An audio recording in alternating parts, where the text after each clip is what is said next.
BFM Business, la librairie de l'écho. Emmanuel Le Chypre. On se retrouve pour la deuxième partie de cette librairie de l'écho. Nous la clôturerons comme de coutume avec nos chroniqueurs. Benaouda Abdelhaim qui nous présentera sa moisson d'études récoltées à travers le monde. Et puis notre bibliothécaire Alexandra Paget aujourd'hui. Et tout de suite, évidemment, on démarre cette deuxième partie avec nos critiques. Aujourd'hui, Aude Martin à ma gauche, éditorialiste, journaliste. Allez, journaliste à Alternative économique. Et puis à ma droite, Jean-Marc Daniel, professeur émérite à l'ESCP Business School, le critique attitré de la Société d'économie politique. On commence avec votre choix, Aude, Le travail pressé de Corinne Godart et Serge Volkoff aux éditions Les Petits Matins. Oui, alors c'est un livre qui nous parle du temps. Donc Corinne Godart et Serge Volkoff, ils sont tous les deux sociologues et ergonomes. Et plus précisément, ils nous parlent des conséquences du modèle de la hâte, qui s'appelle le modèle de la hâte, qui se diffuse à vitesse grand V dans les entreprises et qui pousse à aller toujours plus vite. C'est quoi le modèle de la hâte ? Alors, en fait, ils expliquent ce qu'est le modèle de la hâte, justement. En fait, se développe, il y a plusieurs raisons qui expliquent que ce modèle se développe. C'est, par exemple, on a de plus en plus des prescriptions industrielles qui sont appliquées au secteur des services. Donc, par exemple, dans les services à la personne, ça donne des règles du type il ne faut pas passer plus de 3 minutes pour réaliser la toilette d'une personne âgée, etc. Donc, les cadences s'accélèrent. Le modèle de la hâte, c'est également avoir une production qui est de plus en plus déclenchée en réponse aux commandes des clients. Donc ça veut dire plus de réactivité, de flexibilité, etc. Et donc ils essayent de montrer toutes les conséquences de ce modèle, même celles qui sont les moins visibles, mais souvent les plus pernicieuses aussi. Et donc ils expliquent finalement quand on essaye d'accélérer la production, c'est pas tant le temps productif qui en pâtit, c'est aussi tous les temps finalement qui sont autour de la production, la formation, la construction des collectifs de travail, les temps qui permettent d'anticiper, de créer, etc. Et donc ils montrent toutes les conséquences négatives de ce modèle-là. Ils montrent que ça crée une double individualisation. Alors ils expliquent, le problème c'est que du coup les salariés se retrouvent seuls face à des problématiques qui nécessiteraient des réponses collectives. Et surtout ce qui est intéressant c'est qu'ils montrent que tout le monde n'est pas affecté de la même manière et ils font un focus par exemple dans le dernier chapitre sur les personnes âgées. Ils étudient, en fait chaque chapitre se lit indépendamment. Donc il y a un chapitre sur la gestion des risques, un chapitre sur la conséquence de l'accélération dans les rapports au public et un chapitre sur justement cette transition entre fin de carrière et retraite. Et donc ils expliquent que les entreprises ne prennent plus le temps d'adapter les postes de travail aux caractéristiques des salariés les plus âgés. Et donc finalement là il y a un véritable enjeu. L'ont-elles jamais pris ? Non, elles l'ont peut-être jamais pris, mais là, disons qu'en fait, quand on essaye aujourd'hui, on parle beaucoup de repousser l'âge de départ en retraite. Finalement, ils insistent, à l'heure où on parle justement de cette réforme, etc., pour dire que la priorité, c'est peut-être justement déjà de faire en sorte que tous les salariés arrivent en retraite sans perdre leur emploi quelques années avant. Parce qu'aujourd'hui, il y a plein de personnes qui, quelques années avant la retraite, sont déjà en longue maladie, au chômage, etc., parce que les postes de travail ne sont pas adaptés. Et donc voilà, tous les chapitres sont très bien écrits parce que il y a une articulation entre des considérations théoriques et il y a beaucoup d'études de cas qui viennent nourrir l'analyse. Donc dans plein de secteurs, que ce soit l'administration publique, la sidérurgie et même un peu plus original, l'industrie du crabe au Canada. Donc il y a plein d'exemples qui viennent finalement alimenter la réflexion des auteurs. Ça se lit très facilement. Jean-Marc Daniel, ce travail pressé. Oui, ça se lit très facilement, mais trop facilement peut-être. Je trouve que c'est assez superficiel. Ça commençait assez bien.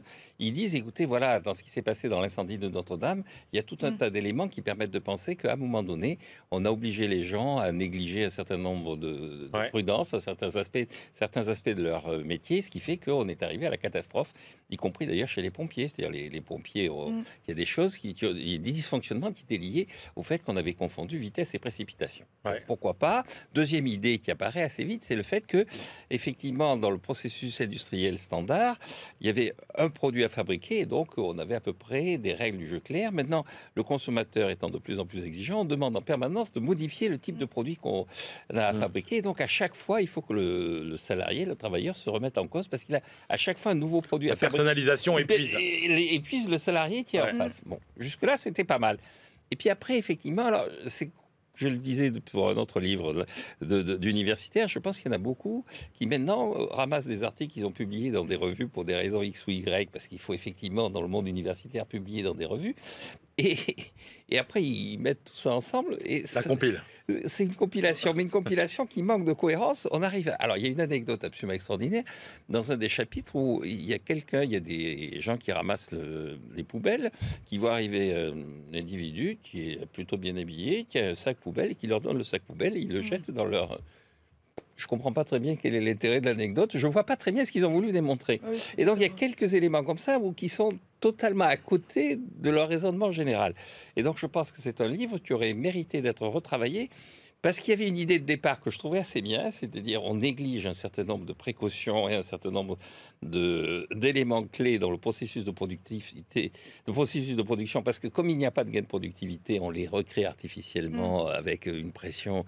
Mais leur démonstration n'est pas véritablement pertinente. Et puis alors, il y a dernière remarque à mon Attendez, si ça s'appelle pour une écologie des temps du travail, ça veut dire qu'il y a des propositions aussi, non, Il y j'imagine? a des propositions, mais elles auraient mérité d'être plus détaillées, je pense. Ouais. Elles restent assez théoriques pour le coup, les propositions. En fait, c'est de dire une écologie des temps du travail, c'est des politiques qui permettent de penser le temps plus long, d'articuler tous les temps, justement, dont je parlais tout à l'heure. Mais l'intérêt est plutôt sur la description que les propositions. Moi j'ai une proposition simple, hein, c'est passer de 35 ou 39 heures. À ce moment-là, effectivement, on aura plus de temps pour faire son travail. Oui, si on vous donne 4 heures de plus pour faire le même travail. Oui, exactement. Et alors, les toutes dernières remarques, à un moment donné, ils disent autrefois, quand on a commencé nos études, il y avait des gens qui nous disaient, bon, évidemment, c'est dur, mais c'est tout de même pas la vie comme dans Zola. Et maintenant, plus personne ne nous parle de Zola. Je pense que c'est pas parce que les conditions de travail se sont dégradées, c'est parce que plus personne ne lit Zola. Ouais, plus personne ne lit Zola. Bon, alors, Jean-Marc, votre choix, c'est le livre d'Amartya Sen, Voilà. qui est sa biographie, en fait. Ça s'appelle Citoyen du monde. C'est publié chez Odile Jacob. Voilà, alors c'est plus que sa biographie, ce sont ses mémoires, et effectivement, c'est pour moi un livre passionnant. Alors, deux remarques sur la forme. D'abord, c'est très bien traduit, moi qui suis en général assez sévère sur les traductions, y compris dans le style. On retrouve son anglais un peu naïf, il y a une forme d'anglais un peu, je dirais presque adolescent dans les articles de Sen, et on retrouve ça dans la traduction. Et le deuxième élément, c'est quand même, il y a beaucoup d'évocations de l'histoire de l'Inde et tout ça, si on n'est pas totalement au courant de ce qui s'est passé en Inde entre 1933, qui est la date de sa naissance, et les années 60-70, qu'il y a des moments où on est un peu perdu. Le livre est structuré il raconte sa vie, et puis il y a des chapitres qui sont insérés où il donne son opinion sur Karl Marx, sur Keynes, sur l'apport des Britanniques à la colonisation, enfin l'apport de la colonisation britannique à l'histoire de l'Inde. Est-ce que ça a été positif ou pas? Mais c'est pas votre tasse de thé habituellement. Eh bien, j'étais assez surpris parce qu'il est il est assez critique sur Marx. Il dit c'est un grand esprit, mais finalement ça ne débouchait pas sur grand chose de concret. Et surtout, il y a un portrait. Donc, il est à un moment donné, il est étudiant à Cambridge et il a comme professeur quand même Maurice Dome et Joan Robinson. C'est pas n'importe qui. Il y est en plein moment de la querelle des deux Cambridge, donc il participe avec Srafat. C'est quoi la querelle des Alors, la querelle de Cambridge, c'est un affrontement entre Cambridge, donc au Royaume-Uni, et les économistes de Cambridge à côté de Boston, qui se disputent sur le fait de savoir est-ce qu'on peut évaluer le capital, est-ce qu'on peut considérer que le capital peut être évalué au niveau national, ou est-ce que le capital doit être simplement évalué au niveau des entreprises, entreprise par entreprise. Donc il participe à tout ça. Et il n'est pas... Enfin, il dit que Joan Robinson était quelqu'un de charmant, de très agréable, mais elle s'est trompée sur tout. Et donc, il y a beaucoup de choses comme ça. Amartya Sen, vous le classez comment, du coup, à la fin de ce livre s'il fallait faire un mapping des économistes? Écoutez, je me suis plus ou moins réconcilié avec lui parce que je le trouvais un peu lénifiant et tout ça. Je trouve que c'est... Vous savez, Marshall disait que pour être un bon économiste, il faut être un mathématicien qui aime l'histoire et qui est membre du Parti libéral. Et bien finalement, je pense qu'il est mathématicien, il explique qu'il a fait des études de mathématiques de haut niveau, qu'il aime l'histoire, il raconte l'histoire de son pays. Donc il est né dans ce qui est désormais le Bangladesh et qui à l'époque faisait partie de l'Inde britannique.